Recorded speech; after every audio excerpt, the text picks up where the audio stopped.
ಈ ಒಂದು ಸಮಾರಂಭದ ವೇದಿಕೆ ಮೇಲೆ ಆಸೀನರಾಗಿರ್ತಕ್ಕಂಥ ನನ್ನ ನೆಚ್ಚಿನ ಗುರುಗಳಾಗಿರ್ತಕ್ಕಂಥ ಶ್ರೀಯುತ ವೆಂಕಟ ಶಿಕ್ಷಕರ ಪಾದಕಗಳಿಗೆ ನಮಸ್ಕರಿಸುತ್ತಾ ಈ ಒಂದು ವೇದಿಕೆಯ ಮೇಲೆ ಆಸೀನರಾಗಿರುವಂಥ ಮತ್ತೊಬ್ಬ ಹಿರಿಯರು ನಮ್ಮ ಮಾರ್ಗದರ್ಶಕರಾಗಿರ್ತಕ್ಕಂಥ ಬಸವರಾಜ್ ಅತ್ಯಂತ ಪ್ರಿಯಸಿದ ಸರ್ಕಾರಿ ನೌಕರರ ಸಂಘದ ಅಧ್ಯಕ್ಷರಾಗಿರ್ತಕ್ಕಂಥ ಅಶೋಕ್ ಮತ್ತೆ ನಮ್ಮ ಹಿರಿಯರಾಗಿರ್ತಕ್ಕಂಥ ಅನೇಕ ಸಂಸ್ಥೆಗಳಲ್ಲಿ ನಮ್ಮನ್ನು ಕೂಡ ತೊಡಗಿಸಿಕೊಳ್ಳುವಂತಹ ಅತ್ಯಂತ ಚಾಕಚಕ್ಯತೆ ಮತ್ತು ಪ್ರಿಯಸುರ ವ್ಯಕ್ತಿತ್ವವನ್ನು ಹೊಂದಿಕೊಂಡ ನಮ್ಮ ಮಾರ್ಗದರ್ಶಕರು ಕೂಡ ಅಂಜೋಪಾಲ ಕೊಟ್ಟು ಹೋಗ್ತಾ ಇದ್ದಾರೆ. ಉಪಪ್ರಾಚಾರ್ಯರಾಗಿರ್ತಕ್ಕಂಥ ಕೋಳಿ ಆದಿತ್ಯರು ರಕ್ತಪಾಲ ಮತ್ತು ನಮ್ಮ ನೆಚ್ಚಿನ ಸಹೋದರರಾಗಿರ್ತಕ್ಕಂಥ ಭಗವಂತ ಸರ್ ಮತ್ತು ವಿಶೇಷವಾಗಿ ನೂತನವಾಗಿ ಈ ಒಂದು ಬೀಚಿ ಬೆಂಬಲಿಗರ ಬಳಗಕ್ಕೆ ಅಧ್ಯಕ್ಷರ ಒಂದು ಸಾರಥ್ಯವನ್ನು ವಹಿಸಿರ್ತಕ್ಕಂಥ ಆತ್ಮೀಯ ಗೆಳೆಯರಾಗಿರ್ತಕ್ಕಂಥ ಸುರೇಶ್ ಅಂಗಡಿಯವರೇ ಮತ್ತು ವೇದಿಕೆಯ ಮೇಲೆ ಆಸೀನರಾಗಿರ್ತಕ್ಕಂಥ ಎಲ್ಲ ಗೌರವಾನ್ವಿತ ಗಣ್ಯಮಾನ್ಯರು ಮತ್ತು ವೇದಿಕೆಯ ಮುಂಭಾಗದಲ್ಲಿ ಆಸೀನರಾಗಿರುವಂಥ ಎಲ್ಲ ನನ್ನ ಸಹೋದರ ಸಹೋದರಿಯರೇ, ವೃತ್ತಿ ಬಾಂಧವ ಬಂಧುಗಳೇ, ಆತ್ಮೀಯರೇ, ಗೆಳೆಯರೇ ಮತ್ತು ನನ್ನ 1ನೇ ತರಗತಿಯಲ್ಲಿ ನನ್ನನ್ನು ಈ ಒಂದು ವಿಶೇಷ ಏನು ಅಂದರೆ ಇವತ್ತು ಬಹಳಷ್ಟು ನನಗೆ ಖುಷಿ ಮತ್ತು ಜವಾಬ್ದಾರಿ ಎರಡೂ ಕೂಡ ಇದೆ.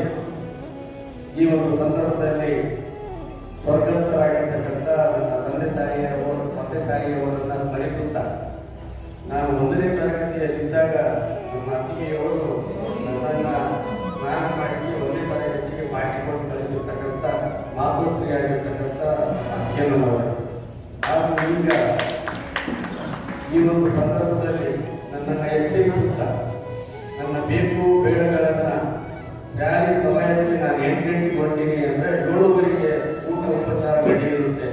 ಅಷ್ಟು ಕೇಳಿನ ತರತಕ್ಕಂಥ ನನ್ನ ಧರ್ಮಪತ್ನಿ ಆಗಿರ್ತಕ್ಕಂಥ ಸಚಿನವರೇ ಹಾಗೂ ಎಲ್ಲ ನನ್ನ ಸ್ನೇಹಿತರಿಗೆ ಈ ಸಂದರ್ಭದಲ್ಲಿ ನಾನು ಸ್ಮರಿಸಲಿಕ್ಕೆ ಬಯಸ್ತೇನೆ.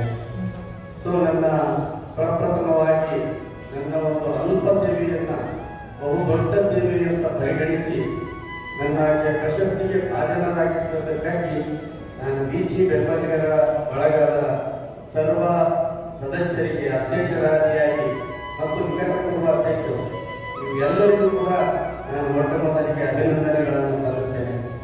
ಈ ಬೀಚಿ ಬೆಂಬಲಿಗರ ಬಳಗದ ವತಿಯಿಂದ ಹಮ್ಮಿಕೊಂಡಿರುವಂಥ ಈ ಕಾರ್ಯಕ್ರಮ ಸುಮಾರು ನನಗಂತ ಮಟ್ಟಿಗೆ 1999ರಲ್ಲಿ ಪ್ರಾರಂಭ ಆಗಿರ್ತಕ್ಕಂಥದ್ದು.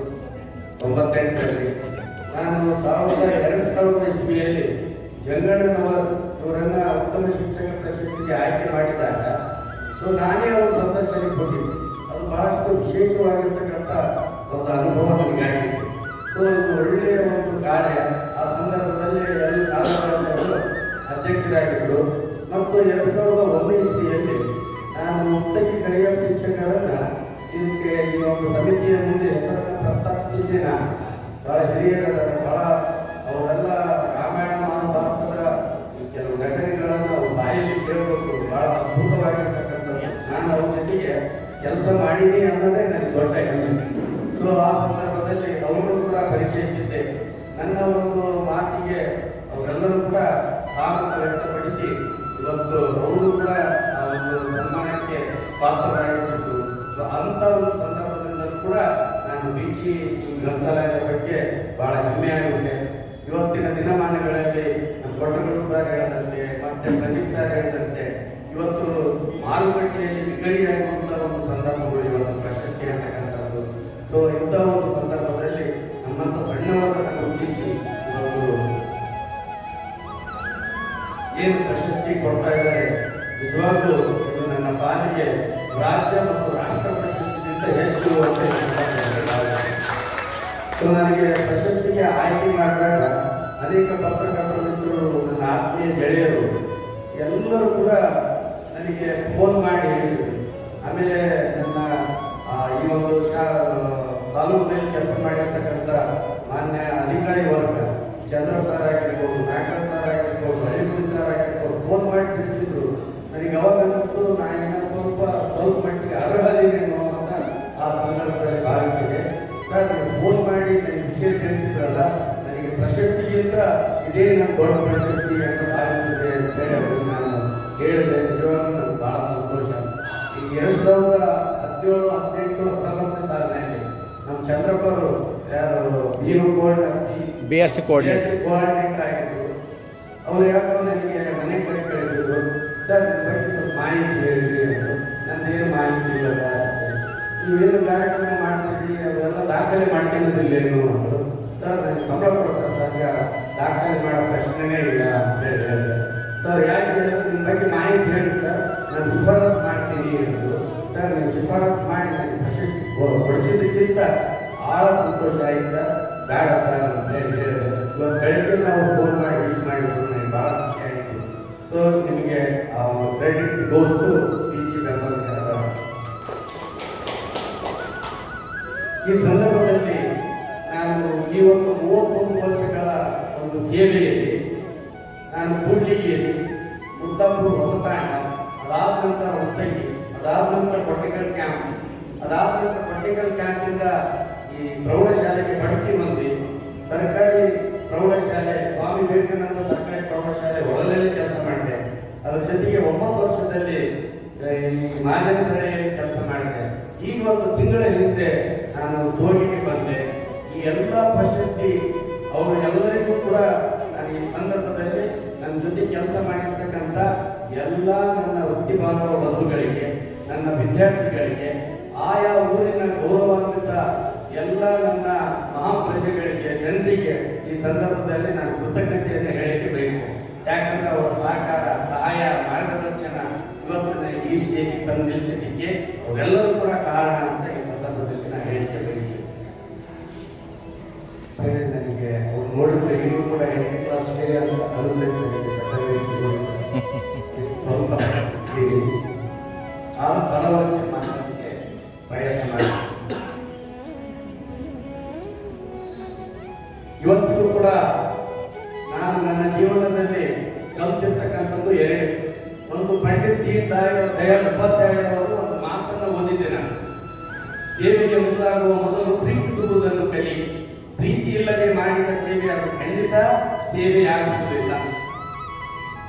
ಅದು ನಾನು ಅನ್ಕಂಡೆ, ನಾವು ಏನೇ ಕೆಲಸ ಮಾಡಿದ್ರೆ ಪ್ರೀತಿಯಿಂದ ಮಾಡಿದ್ರೆ ಮಾತ್ರ ನಾವು ಯಶಸ್ಸು ಕಾಣಲಿಕ್ಕೆ ಸಾಧ್ಯ ಅಂತ ನಾನು ಅದನ್ನು ತಿಳಿದೆ.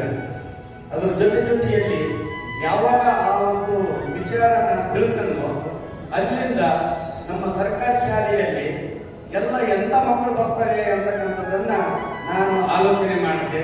ಅಲ್ಲಿ ಬರ್ತಕ್ಕಂಥ ಮಕ್ಕಳು ಎಲ್ಲ ಏನೂ ಇಲ್ಲದೆ ಇರ್ತಕ್ಕಂಥ ಮಕ್ಕಳು, ಶಿಕ್ಷಣದಿಂದ ವಂಚಿತರಾದಂಥ ಮಕ್ಕಳು, ಶ್ರೀಮಂತರ ಮಕ್ಕಳು ಎಲ್ಲರೂ ಕೂಡ ಇದ್ದರೆಲ್ಲ ಬೇರೆ ಬೇರೆ ಒಳ್ಳೆಯ ಶಾಲೆ ಕಾಲೇಜುಗಳಲ್ಲಿ ಬಿಡ್ತಕ್ಕಂಥ ಒಂದು ಸನ್ನಿವೇಶದಲ್ಲಿ ನಮ್ಮ ಮಕ್ಕಳಿಗೆ ಯಾವ ಪಾಠ ಬೋಧನೆ ಮಾಡೋದು ಚೆನ್ನಾಗಿದೆ ಅಂತಕ್ಕಂಥ ಒಂದು ನಿಟ್ಟಿನಲ್ಲಿ ಆಲೋಚನೆ ಮಾಡಿದೆ. ಆ ಆಲೋಚನೆ ಮಾಡಿದಾಗ ನನಗೆ ಗೊತ್ತಾಗಿತ್ತು, ನನಗೆ ಸರ್ಕಾರ ಕೊಡ್ತಕ್ಕಂಥದ್ದು ಸಂಬಳ 24x7 24 ತಾಸಿಗೆ ನನಗೆ ಸಂಬಳ ಕೊಡ್ತಾ ಇದೆ. ನಾನು ಟೈಮ್ ಬಾಂಡ್ ಇನ್ಕಮ್ ಆಗ್ಬೋದು ಅಂತ ಅವಾಗೆ ನೋಡಿದ್ದು. 9 ಗಂಟೆ 10 ಗಂಟೆ ಸಾಯಂಕಾಲ 6 ಗಂಟೆ ತಕ್ಕಮಟ್ಟಿಗೆ ಸೇವೆ ಮಾಡೋಣ. ಯಾಕಂದ್ರೆ ನನಗೆ ಕೊಡ್ತಕ್ಕಂಥ ದಿನಕ್ಕೆ 3,000, ಆ ಗೇಟ್ ದಾಟಿದ್ರೆ 3,000 ತಗೊಳ್ತೀನಿ. ಅಟ್ಲೀಸ್ಟ್ ನಾನು ಕಾಪಿಸಿಟ್ಟು ದುಡಿಯಕ್ಕೆ 300-400 ಕೊಡೋಲ್ಲ ಅಂತಕ್ಕಂಥ ಸತ್ಯದ ಯಾವಾಗ ಅರಿವಾಯಿತು, ಸ್ವಲ್ಪ ಕೆಲಸವನ್ನು ಮಾಡಲಿಕ್ಕೆ ಶುರು ಮಾಡಿದೆ. ಅದಕ್ಕೆ ನಮ್ಮ ಶಾಲೆಯಲ್ಲಿರ್ತಕ್ಕಂಥ ಪ್ರತಿಯೊಬ್ಬ ಶಿಕ್ಷಕರಿಗೂ ಕೂಡ ಈ ಸಂದರ್ಭದಲ್ಲಿ ಧನ್ಯವಾದಗಳನ್ನು ಹೇಳಲಿಕ್ಕೆ ಬಯಸ್ತೇನೆ. ವಿಶೇಷವಾಗಿ ನಮ್ಮ ಮಲ್ಲಿಕಾರ್ಜುನ್ ಸರ್, ನಮ್ಮ PE ಸರ್ ಬಂದಾಗ ನನಗೆ ಆನೆ ಬಲ ಬಂದಾಗ ತಕ್ಕಮಟ್ಟಿಗೆ ಈ ಸೋಟಿ ಶಾಲೆಗೆ ಬಂದಾಗ ಭಾಳ ನಾನು ಯೋಚನೆ ಮಾಡಿದ್ದೆ. ಏನು ಯೋಚನೆ ಮಾಡಿದ್ದೆ ಅಂದ್ರೆ ಅಲ್ಲಿ ಮಾಜನಹಳ್ಳಿಯಲ್ಲಿ 90% ಒಳ್ಳೆ ಹುಡುಗರಿತ್ತು, ಈಗ 10% ಇಲ್ಲ. ಇಲ್ಲಿ ಹೆಂಗಪ್ಪ ನಾನು ಕೆಲಸ ಮಾಡೋದು, ಹೆಸರು ನೋಡಿ ದೊಡ್ಡದು ಮಾಡ್ಕೊಂಡಿದ್ದೀನಿ, ಹೆಂಗೆ ಕೆಲಸ ಮಾಡಬೇಕು ಅಂತಕ್ಕಂಥದ್ದು ನನಗೆ ಸಮಸ್ಯೆ ಆಗಿತ್ತು. ಆ ಸಂದರ್ಭದಲ್ಲಿ ಸರ್ ಏನು ಹೆಸರು ನಾನು ನಿಮ್ಮ ಜೊತೆ 6 ಗಂಟೆವರೆಗೆ ಇರ್ತೀನಿ ಅಂತೇಳಿ 6 ಗಂಟೆವರೆಗೆ ಕೆಲಸ ಮಾಡತಕ್ಕಂಥ ಡ್ರಿಲ್ ನಾನು ನೋಡಿದ್ದೀನಿ ಅಂದರೆ ನಾವು ಹೋಗಿ ಪ್ರಾಥಮಿಕ ಶಾಲೆಯ ಮುಖ್ಯೋಪಾಧ್ಯಾಯ ವಿಜಯ ಟೀಚರ್, ನಾನು ಬಹಳ ಒಳ್ಳೆಯ ಸ್ನೇಹಿತರು, ಜೊತೆಗೆ ನಾವು ಕ್ಲಾಸ್ಮೇಟ್ ಕೂಡ ಒಂದೇ ಶಾಲೆಯಲ್ಲಿ ಕೆಲಸ ಮಾಡಿದ್ದೀವಿ. ಸೊ ಅವರು ಕೂಡ ಸೋಜಿಯಲ್ಲಿ ಇರ್ತಕ್ಕಂಥದ್ದು ನನಗೆ ಭಾಳ ಹೆಮ್ಮೆ. ನಮ್ಮ ಚಿಂತಿ ವಿಶ್ವನಾಥ್ ಬಂದಾಗ ವಿಶ್ ಮಾಡ್ತಾನೆ, ನನಗೆ ಅಣ್ಣ ಅಂತ ಬರ್ತಾನೆ ಯಾವಾಗಲೂ. ಅಣ್ಣ ನೀವು ಬಂದು ಭಾಳ ಚೆನ್ನಾಗಾಗ್ತಂದ್ರೆ ನಿನ್ನ ಸಾಕಾರ ಬೇಕಪ್ಪ, ಯಾಕಂದ್ರೆ ನಿನ್ನ ಮಕ್ಕಳಲ್ಲಿ ಬಂದಿರೋದು ನಮ್ಮ ಗಡ ಕೇಳಲ್ಲ. ನೀನು ಅವ್ರಿಗೆ ಪರಿಚಯ ಇರ್ತೀನಿ, ನೀನು ಸ್ವಲ್ಪ ಹುಟ್ಟಿಗೆ ಹೇಳ್ತೀನಿ, ಅವ್ರನ್ನ ತಿಳ್ಬೇಕು ಅಂತೇಳಿ ನಾನು ಎಲ್ಲರ ಜೀವನದಲ್ಲಿ ಯಶಸ್ಸಾಗ್ತಾನೆ, ಅದು ಅನುಮಾನನೇ ಇಲ್ಲ. ಈ ಒಂದು ಸತ್ಯ ನಾವು ಕೂಡ ಪ್ರೈಮರಿ ಅಥವಾ ಹೈಸ್ಕೂಲಲ್ಲಿದ್ದಾಗ ಭಾಳ ಉದಾಹರಣೆ ಇತ್ತು. ಯಾವಾಗ ಈ ಸತ್ಯ ಗೊತ್ತಾಯಿತು, ನಾನು ನಿಜವಾಗ್ಲೂ ನಮ್ಮ ತಂದೆ ತಾಯಿಗಳು ಇಲ್ಲ ಅಂದರೆ ಭಾಳಷ್ಟು ಸಂಕಟಪಡ್ತೀನಿ. ನನ್ನ ಒಳ್ಳೆಯ ಸ್ಥಿತಿ ಒಳಗೆ ನಮ್ಮ ತಂದೆ ತಾಯಿ ಇಲ್ಲ ಅಂತೇಳಿ ನನಗೆ ಭಾಳ ನೋವಾಗುತ್ತೆ.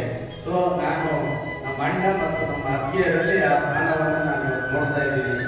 ನನ್ನ ಈ ಒಂದು ಯಶಸ್ಸಿಗೆ, ನನ್ನ ಒಂದು ತೇಜಸ್ಸಿಗೆ ಉತ್ತಮವಾದಂಥ ಸಂಸ್ಕಾರವನ್ನು ಕೊಟ್ಟಿದ್ದು ಯಾರು ಅಂದ್ರೆ ಅದು ನನ್ನ ಹಿರಿಯ ಅಣ್ಣ. ನಾನು ಭಾಳ ಹೆಮ್ಮೆಯಿಂದ ಹೇಳ್ತೀನಿ. ಸೊ ಇವತ್ತಿನವರೆಗೂ ಮೊನ್ನೆ ಹೋಗಿಯಲ್ಲಿ ಹೋದಾಗ ಕೂಡ ಭಾಳ ವಿಷಯದಲ್ಲಿ ಕೆಲಸ ಮಾಡಿ, ಜೊತೆಗೆ ಒಳ್ಳೆಯ ಕೆಲಸ ಮಾಡಿ, ಇಲ್ಲಿವರೆಗೂ ಒಳ್ಳೆಯ ಹೆಸರನ್ನು ತಗೊಂಡು ಕೊನೆಗೆ 4 ವರ್ಷ ಒಳ್ಳೆಯ ಹೆಸರನ್ನು ತಗೊಂಡು ರಿಟೈರ್ಡ್ ಆಗುವುದು ಅಂತ ಹೇಳಿ ನನಗೆ ಸಲಹೆಯನ್ನು ಕೊಟ್ಟಿರ್ತಕ್ಕಂಥ ನಮ್ಮ ಅಣ್ಣ ನಿಜವಾಗ್ಲೂ ನನ್ನ ಪಾಲಿನ ದೇವರು. ಸೊ ಆ ಒಂದು ನಿಟ್ಟಿನಲ್ಲಿ ನನಗೆ ನನ್ನ ಜೊತೆಗೆ ಕೆಲಸ ಮಾಡಿರ್ತಕ್ಕಂಥ ಏನು 33 ವರ್ಷಗಳ ಕಾಲ ನಾನು ಯಾರ ಜೊತೆ ಕೆಲಸ ಮಾಡಿದ್ದೀನಿ, ಇವತ್ತು ಅವರೆಲ್ಲರೂ ಕೂಡ ನಾನು ಯಾರು ಕೂಡ ಮರೆಯಲ್ಲ. ನಮ್ಮ ಪ್ರಾಥಮಿಕ ಶಾಲೆ ಉತ್ತಂಗಿಯಲ್ಲಿ 22 ಜನ ಟೀಚರ್ಸ್ ಇದ್ದೀವಿ. ಆ 22 ಜನ ಟೀಚರ್ಸ್ ಒಂದೇ ಒಂದು ಏನು ಒಗ್ಗಟ್ಟು ಏನಂದ್ರೆ, ನಾವು ಏನಾರು ಮಾಡಲಿ ಮಕ್ಕಳ ಶ್ರೇಯೋಭಿವೃದ್ಧಿ ಮಾಡೋಣ, ನಾವು ಏನೇ ಕೆಲಸ ಮಾಡಲಿ ಮಕ್ಕಳನ್ನ ಆ ಸಂದರ್ಭದಲ್ಲೇ ಶಾಲೆ ಬಿಟ್ಟಿರ್ತಕ್ಕಂಥ ಮಕ್ಕಳನ್ನ ಮನೆ ಮನೆಗೆ ಹೋಗಿ ಅವರನ್ನ ಕಳೆ ತರುವಂತ ಕೆಲಸ ನಾವು ಯಾವತ್ತೂ ಚಾಲು ಮಾಡಿದ್ವಿ ಅಂದ್ರೆ 2000 ಇಸ್ವಿಯಲ್ಲಿ ಸ್ಟಾರ್ಟ್ ಮಾಡಿದ್ವಿ. ಆ ಕೆಲಸ ಇವತ್ತುವರೆಗೂ ಆ ಎಲ್ಲ ಶಿಕ್ಷಕರ ಒಂದು ಸಹಕಾರದಿಂದ ಇವತ್ತುವರೆಗೂ ಈ ಕೆಲಸವನ್ನ ನಾವು ಮಾಡ್ತಾನೆ ಇದ್ದೀವಿ. ಸೊ ಅದಕ್ಕೆ ನಮ್ಮ ಒಂದು ಏನು ಸರ್ಕಾರಿ ಪ್ರೌಢಶಾಲೆಗಳಲ್ಲಿ ಅಥವಾ ಪ್ರಾಥಮಿಕ ಶಾಲೆಗಳಲ್ಲಿ ಸೊ ಬಹಳಷ್ಟು ಅಲಕ್ಷ್ಯಕ್ಕೆ ಒಳಪಟ್ಟಿರ್ತಕ್ಕಂಥ ಪೇರೆಂಟ್ಸ್ ಮಕ್ಕಳು ಇರ್ತವೆ. ನಾವು ಆ ಪೇರೆಂಟ್ಸ್ ಕೂಡ ನಾವು ತಿಳಿಸ್ಬೇಕಾಗುತ್ತೆ, ನಿಮ್ಮ ಮಕ್ಕಳನ್ನ ಶಾಲೆ ಕಳಿಸ್ರಿ, ನಿಮ್ಮ ಮಕ್ಕಳನ್ನ ಒಳ್ಳೆಯ ಒಂದು ಸತ್ಪ್ರಜೆಯನ್ನಾಗಿ ಮಾಡೋಣ ಅಂತಕ್ಕಂಥ ಒಂದು ನಿಟ್ಟಿನಲ್ಲಿ ನಾವೆಲ್ಲ ಈ ಥರ ಪ್ರಯತ್ನವನ್ನು ಮಾಡ್ತಾ ಇದ್ದೀವಿ. ಈ ಒಂದು ಪ್ರಯತ್ನಕ್ಕೆ ನಮ್ಮ ಸೋಗಿಯ ಮಹಾಜನತೆ, ಸೋಗಿಯ ಜನರಿಗೂ ನಾನು ಬಹಳಷ್ಟು ರಿಕ್ವೆಸ್ಟ್ ಮಾಡ್ಕೊಳ್ತೀನಿ, ನಮ್ಮ ಪೇರೆಂಟ್ಸ್ಗಳನ್ನ ಮಕ್ಕಳನ್ನ ಶಾಲೆಗೆ ಕಳಿಸಿ. ಅಲ್ಲಿ 60% ಆಬ್ಜೆಕ್ಟ್ ಇದೆ. ಸೊ ಆಮೇಲೆ ಹಾಸ್ಟೆಲ್ ಸ್ವಲ್ಪ ಆಬ್ಜೆಕ್ಟ್ ಅಂತ ಹೇಳಿ ಹೇಳ್ತಾ ಇವತ್ತು ನಾನು ಈ ಪ್ರಶಸ್ತಿ, ನನಗೆ ಬಂದಿರತಕ್ಕಂಥ ಪ್ರಶಸ್ತಿ ನನ್ನ ಎಲ್ಲ ಶಿಷ್ಯರ ಬಳಗಕ್ಕೆ ಮತ್ತು ಸ್ನೇಹಿತರಿಗೆ ಒಪ್ಪಿಸಲಿಕ್ಕೆ ಇಷ್ಟಪಡ್ತೀನಿ. ಯಾಕಂತ ಹೇಳಿದ್ರೆ ಅವ್ರ ಕಡೆಯಿಂದ ನನಗೆ ಪ್ರಶಸ್ತಿ ಬಂದಿರೋದು. ಈ ಪ್ರಶಸ್ತಿಗೆ ಅರ್ಹರಾಗಿರ್ತಕ್ಕಂಥ ವ್ಯಕ್ತಿ ಅಂದ್ರೆ ನನ್ನ ಶಿಷ್ಯ ಕೋಟಿ ಅಂತ ಹೇಳಿ ಹೇಳ್ತಾ ಮತ್ತೊಮ್ಮೆ ನನಗೆ ಕರೆಸಿ ನನ್ನಂತ ಒಬ್ಬ ಅಲ್ಪ ಸೇವೆ ಮಾಡಿರ್ತಕ್ಕಂಥ ವ್ಯಕ್ತಿಯನ್ನು ಗುರುತಿಸಿ ನನಗೆ ಸನ್ಮಾನ ಮಾಡಿರ್ತಕ್ಕಂಥದ್ದು ನಿಜವಾಗ್ಲೂ ನಿಮ್ಮ ದೊಡ್ಡತನ ಅಂತ ಹೇಳಿ ಹೇಳ್ತಾ ನನಗೆ ಮಾತನಾಡಲಿಕ್ಕೆ ಅವಕಾಶ ಮಾಡಿಕೊಟ್ಟಿರ್ತಕ್ಕಂಥ ಎಲ್ಲರಿಗೂ ಒತ್ತಿಸಿ ನನಗೆ ಮಾತುಗಳಿಗೆ ವಿರಾಮ ಹೇಳ್ತೇನೆ. ಜೈ ಹಿಂದ್, ಜೈ ಭಾರತ.